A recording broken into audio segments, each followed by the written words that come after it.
My name is Isaac Fries, and this is What Inspired You, a show where we go and ask teachers what really inspired them to teach the subject that they do.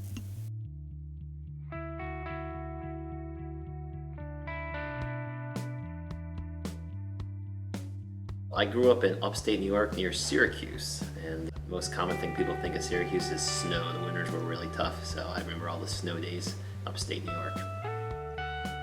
Teaching overall, well, I started in 2006, so I think this is either my 9th or 10th year teaching. Taught at different schools. I started off in Allentown School District, taught there for 5 years, and then came over to Quakertown in 2011. Before I taught, I was something called a herpetologist, which is basically someone who studies reptiles and amphibians. Specifically, I focused on the timber rattlesnake, and I was an ecological consultant where I would go out and I would study the impact of commercial logging on the timber rattlesnakes, specifically in north central Pennsylvania. They have a pretty big population up there. Teaching the interactions between students, it's always a different day. I like the dialogue. I like the the I got it moments. I like interacting with students. It's a unique experience that you can't get anywhere else. And it's really rewarding and satisfying to help people get where they want to go. My spare time, I'm a big fisherman. Definitely fishing pretty much whenever I can get out. I have a boat and we trailer all over the country and actually other countries too. I have fishing licenses in 4 different states: Pennsylvania, New York, New Jersey, and actually just 3. But I do go up to Canada too, so I have to get a Canadian fishing license. So I fish all over the place.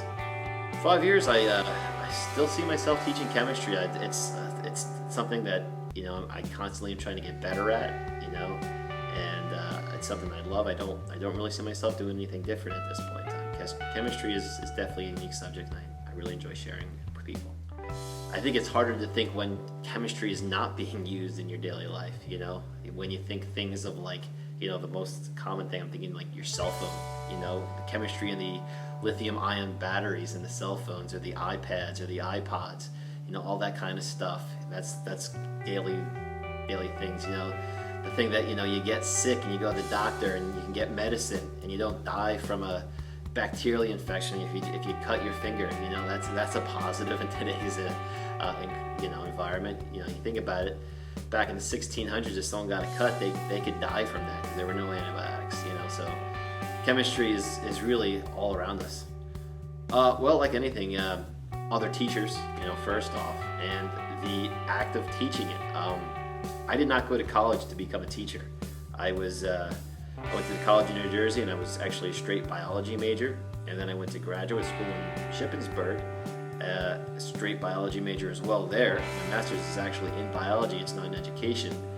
But in graduate school, we had the opportunity to be teaching assistants, where basically you go in and you help college professors teach and run labs.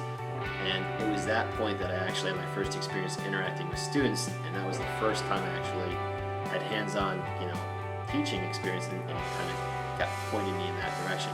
So I actually then changed gears after 6 years of that biology majors, and I had to go back for another year to then take education courses, and then I started teaching.